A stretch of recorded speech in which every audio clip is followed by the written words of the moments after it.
जय हिंद दोस्तों। इससे पहले की वीडियो में हमने देखा था कि कोई भी हमारा डिफरेंशियल इक्वेशन जिसका ऑर्डर 1 हो और डिग्री 1 हो वो किस फॉर्म का होता था, तो हमारा M D X plus N D Y equal to zero के फॉर्म का होता था। और इसके सॉल्यूशन की बात की जाए तो हमारे पास 4 मेथड था, जिसमें से पहला मेथड है हमारा वेरिएबल सेपरेबल मेथड। इस मेथड को अभी हम सीख रहे हैं, सही है। कुछ सवाल को हमने इससे पहले भी देखा है और कुछ सवाल को हम लेकर के आगे इसे और अच्छे से सीखने की कोशिश कर रहे हैं, जिसमें ये हमारा लालजी प्रसाद का एक्सरसाइज 2A का क्वेश्चन नंबर 6 इसे सॉल्व करते हैं ना। इससे पहले कि मैं इस क्वेश्चन को आपको बताऊं, है ना, हम कुछ दो बहुत ही महत्वपूर्ण इंटीग्रेशन को एक बार देख लेते हैं ना। इससे लास्ट वाले वीडियो में मैंने आपको करवा चुका हूं, बस रिजल्ट मैं यहाँ पर लिख देता हूँ। तो रूट एक्स का इंटीग्रेशन हमारे पास क्या होता था, तो ये होता था 2/3 एक्स की पावर 3/2 और साथ में एक इंटीग्रल कांस्टेंट सी आता था। यहाँ पर 1/√x का इंटीग्रेशन ये क्या होता है, तो 2√x और एक इंटीग्रल कांस्टेंट सी। सही है। हो सकता है कि आगे सवाल बनाते वक्त हमें इसका जरूरत पड़े, इस वजह से मैं यहाँ पर लिख लिया हूँ, है ना। काफी इंपॉर्टेंट है, अक्सर जरूरत पड़ती रहती है।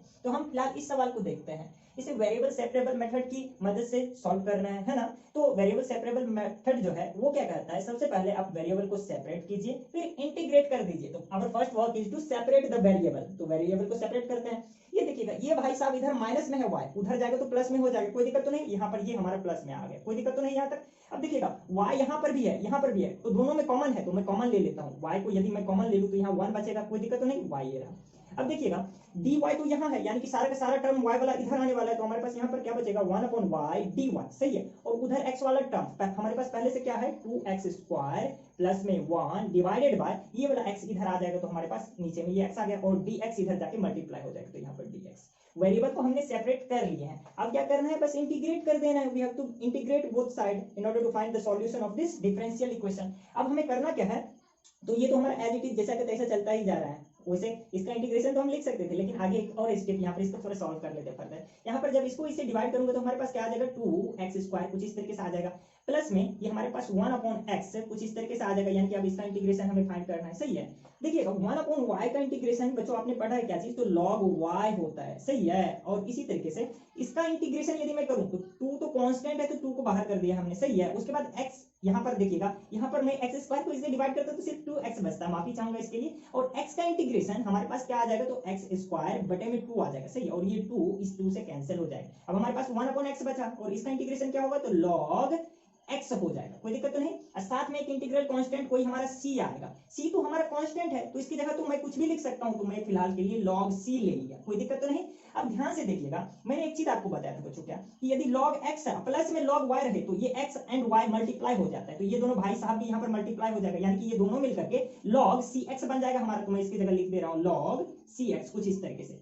सही है। अब देखिएगा ये वाला भाई साहब हमारा इधर प्लस में है और इधर करूंगा तो माइनस में आ जाएगा, कोई दिक्कत तो नहीं। जैसे ही माइनस में आएगा तो log y यहाँ पर लिख ही देता हूँ, log y माइनस में क्या, तो log cx इक्वल टू क्या बचेगा, तो सिर्फ x² हमारा बच रहा है, बहुत अच्छी बात है। और मैंने एक चीज और बताया था कि log x minus log y रहे तो x बटे y हो जाता है ना, log x बटे y हो जाता है। तो x हमारा ये रहा और y हमारा कुछ इस प्रकार से ये रहा। सही है। इक्वल टू क्या बचा, तो x² बचा, बहुत अच्छी बात है। अगले स्टेप में देखिएगा बच्चों, तो log मैंने बोला था इधर से जैसे ही इस साइड लेकर के जाएंगे तो ये हमारा e के पावर आ जाता है ना, एक्सपोनेंशियल वाला में, तो ये cx और यहाँ पर ये क्या आ जाएगा e के पावर, log इधर से हट करके इधर आएगा तो ये e के पावर x² हो जाएगा। सही है।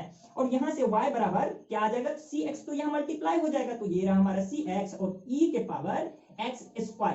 ये वाला जो है ना हमारा इस डिफरेंशियल इक्वेशन का सॉल्यूशन हो जाएगा। उम्मीद करता हूँ बच्चों ये क्वेश्चन समझ में आई होगी। बढ़ते हैं हम अपने अगले क्वेश्चन की ओर।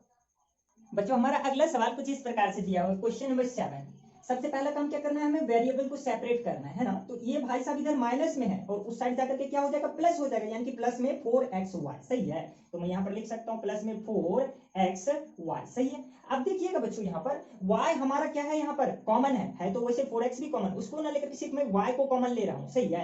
y को मैं यहाँ से क्या किया, कॉमन ले लिया। सही है। क्यों, क्योंकि इस y को हमें इधर करना है, dy यहाँ पर है तो y को इधर करना है, तो 1/y आ जाएगा और ये रहा हमारा dy। सही है। तो उधर अब हमारे पास बचा क्या है, तो ये बचा हुआ है 16x e के पावर 3x² और प्लस में 4x और इस पूरे के साथ ये dx हमारा इधर आके मल्टीप्लाई हो जाएगा। सही है।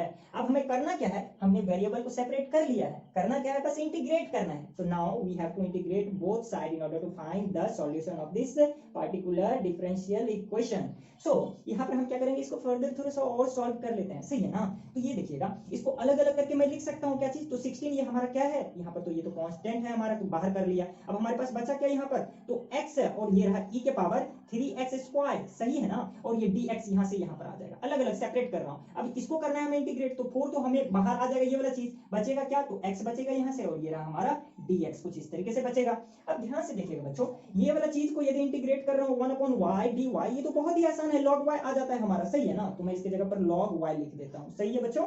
यहाँ पर देखिएगा 16 ये हमारा पहले से चल रहा है। यहाँ पर क्या करना है ना, e के पावर, देखिएगा दो फंक्शन है वैसे हमारा, लेकिन सबसे पहले यहाँ पर फोकस कीजिए, e के पावर कितना है 3x²। ये 3x² कोई लीनियर फंक्शन तो नहीं है ना। लीनियर फंक्शन का केस यदि ना रहे, यानी कि x के पावर 1 से अधिक हो जाए, 2 हो जाए, 3 हो जाए, तब इस केस में e के पावर जो कुछ भी रहता है ना, उसे कुछ मान लीजिए आप। जैसे कि मैं यहाँ पर 3x² को t मान लेता हूँ, क्या, तो 3x² को मैं यहाँ पर t मान लेता हूँ। अब दोनों साइड जब मैं इसे डिफरेंशिएट करूंगा तो ये हमारे पास कितना आ जाएगा, तो 6x dx और ये रहा हमारा dt के इक्वल हो जाएगा। यहां से मैं बोल सकता हूं कि x dx ये हमारा 1/6 dt के बराबर हो जाएगा। ये 1/6 तो हमारा इधर आ जाएगा, यानी कि अब इसमें x dx यानी कि x और ये रहा dx के जगह सिर्फ मैं क्या लिख सकता हूं 1/6 dt, ये वाला टर्म, और इसके जगह ये रिप्लेस कर दे रहा हूं मैं इससे, तो 1/6, ये तो कांस्टेंट है तो इसको बाहर में लिख देता हूं 1/6, और उधर लिखना क्या है मुझे इसके जगह, तो सिर्फ dt लिखना है, तो dt मैं यहां पर लिख दिया। सही है। अब हमारे पास बचा क्या है, तो e के पावर 3x², e के पावर 3x² को तो मैं t माना हूं, तो यहां पर t दे देता हूं। अब हमारे पास ये काम हो गया। इधर क्या करना है, तो ये हमारा प्लस में चल रहा है क्या चीज, इधर x का इंटीग्रेशन है ना, तो x का इंटीग्रेशन ये क्या होता है हमारे पास, x²/2। और देखिएगा अभी मैं इंटीग्रल कांस्टेंट नहीं लगाई हूं, क्योंकि एक इंटीग्रेशन हमारा बचा हुआ है करना यहाँ पर। सही है ना। तो ये हमारे पास अगले स्टेप में क्या आ जाएगा बच्चों, तो यहाँ पर ये हमारा है, यहाँ पर log y, और यहाँ पर ये आ जाएगा कट करके कितना, तो ये हमारा कट रहा है, देखिएगा 2 से 8 बार में और 2 से 3 बार में, तो ये क्या आ गया हमारे पास 8/3। और यहाँ पर e के पावर t का t के सापेक्ष में इंटीग्रेशन क्या होगा, तो e के पावर t ही होगा ना, तो e के पावर t, लेकिन t का वैल्यू तो हमने माना था क्या चीज, ये 3x² के बराबर है, तो कर दिया हमने, यानी कि इसका काम हो गया। अब प्लस में ये भाई साहब इससे कट जाएगा 2 बार में, तो ये क्या बचा यहाँ पर 2x²। सही है। और साथ में एक इंटीग्रल कांस्टेंट c हमारा यहाँ पर आ जाएगा। तो बच्चों इस पार्टिकुलर डिफरेंशियल इक्वेशन का ये हमारा सॉल्यूशन आ गया। सही है। उम्मीद करता हूँ बच्चों ये क्वेश्चन समझ में आई होगी। बढ़ते हैं हम अपने अगले क्वेश्चन की ओर। बच्चों हमारा अगला सवाल कुछ इस प्रकार से दिया हुआ है, क्वेश्चन नंबर 8। सही है। तो सबसे पहला काम क्या होगा, हमें वेरिएबल को सेपरेट करना है ना। तो मैंने आपको बताया था कि e के पावर x माइनस में e के पावर y यदि रहे तो ये क्या होता है, e के पावर x इंटू में e के पावर, इसे -y लिख सकता हूं मैं, है ना। तो मैं इसके जगह पर क्या लिख सकता हूँ, ये वाला चीज लिख सकता हूँ। यानी कि मेरा कहने का मतलब क्या हुआ, e के पावर a अब प्लस में यदि b रहे तो ये क्या होता है, e के पावर a इंटू में e के पावर b होता है हमारा। सही है ना। तो इसी के आधार पर मैं इसके जगह पर ये चीज लिखने के लिए जा रहा हूं, तो मैं इसके जगह लिख सकता हूं क्या, e के पावर x इंटू में e के पावर -y। ये तो बहुत ही आसानी से मैं लिख सकता हूं इसे, जहां तक मैंने आपको बताया था ये प्रीवियस कॉन्सेप्ट उसके अकॉर्डिंग। अब देखिएगा e के पावर -y हमारा दोनों में है, कॉमन है, तो इसे कॉमन ले लेता हूं मैं, e के पावर -y यहां से भी और e के पावर -y यहां से भी, तो कॉमन ले लूंगा तो हमारे पास कुछ इस प्रकार से ये आएगा ब्रैकेट में और ये बाहर में। अब देखिएगा e to the power -y वाला ये y वाला टर्म है ना, तो इसको इस साइड लाना होगा क्योंकि dy हमारा यहाँ पर है, तो इधर लाऊंगा तो ये क्या आ जाएगा 1/e के पावर -y, ये रहा हमारा dy, कुछ इस प्रकार से आएगा। इधर क्या बचा, तो e के पावर x बचा हुआ है, प्लस में x² बचा हुआ है, इससे मल्टीप्लाई हो जाएगा ये वाला dx इधर जाकर के, तो dx ये जहां तक देख पा रहा हूं मैं कि वेरिएबल को मैं सेपरेट कर लिया, और करना क्या है, तो इंटीग्रेट करना है, तो इधर भी इंटीग्रेट इधर भी इंटीग्रेट हमने कर दिया। अब देखिएगा मैंने बताया था कि e के पावर यदि यहाँ पर x रहे और बटे में कुछ इस तरीके से रहे तो ये हमारा किसके बराबर होता है, तो e के पावर -x के बराबर होता है ना। तो ये इसी तरीके से यहाँ पर माइनस में है तो ऊपर जाकर के ये प्लस हो जाएगा हमारा, यहाँ पर e के पावर प्लस में y हो जाएगा ये हमारा, तो इसके जगह पर मैं क्या लिख सकता हूँ, e के पावर ये हमारा y यहाँ पर आ जाएगा। सही है। अब आगे जब इसको इंटीग्रेट कीजिएगा तो ये हमारे पास e के पावर y का इंटीग्रेशन क्या होता है, तो e के पावर y ही होता है। इसी तरीके से e के पावर x का इंटीग्रेशन क्या होता है, तो e के पावर x ही होता है, और x² का इंटीग्रेशन क्या होता है, तो x³ अब बटे 3 ये चीज होता है, और साथ में एक हमारा इंटीग्रल कांस्टेंट c, कुछ इस प्रकार से ये हमारे पास आ जाएगा। उम्मीद करता हूं बच्चों ये क्वेश्चन समझ में आई होगी। बढ़ते हैं हम अपने अगले क्वेश्चन की ओर। बच्चों हमारा अगला सवाल कुछ इस प्रकार से दिया हुआ है, सही है। जैसा कि मैं इससे पहले आपको बताया हूँ कि e के पावर यदि यहाँ पर x माइनस में y रहे तो इसका मतलब क्या हुआ, हमारे पास है ये e के power x divided by e के पावर y, है ना, ये जाकर के ऊपर में माइनस हो जाता है। तो मैं इसके जगह लिख सकता हूँ क्या, e के power x divided by e के पावर ये y है हमारा, यहाँ पर dx है, प्लस में e के पावर y ऊपर में और नीचे में ये e के पावर x है। कुछ इस प्रकार से ये हमारा है, सही है। अभी तक तो मैंने वेरिएबल को सेपरेट नहीं किया हूँ, तो सबसे पहला काम वेरिएबल को सेपरेट कीजिए। यहाँ पर देखिएगा अगर एलसीएम लेते हैं दोनों साइड तो नीचे में ये क्या आ जाएगा, e के पावर x इंटू e के पावर y आ जाएगा। ऊपर में क्या आ जाएगा, तो जब मैं इससे डिवाइड करूंगा इसमें तो हमारे पास क्या बचेगा, ये तो कट जाएगा तो e के पावर x बचेगा। अब इस e के पावर x को जब मैं यहाँ पर मल्टीप्लाई करूंगा e के पावर x से तो ये e के पावर 2x ये वाला चीज जुट जाता है ना, यहाँ पर ये जुटेगा तो e के पावर 2x आ गया और यहाँ से dx, सही है, प्लस में ये चीज। और उसके बाद फिर से मैं यदि इसमें इसे डिवाइड करूंगा तो e के पावर x से खत्म हो जाएगा हमारा, e के पावर y बचेगा जिसको मल्टीप्लाई करना होगा e के पावर y से, तो यानी कि e के पावर 2y यहाँ आ जाएगा और ये रहा हमारा dy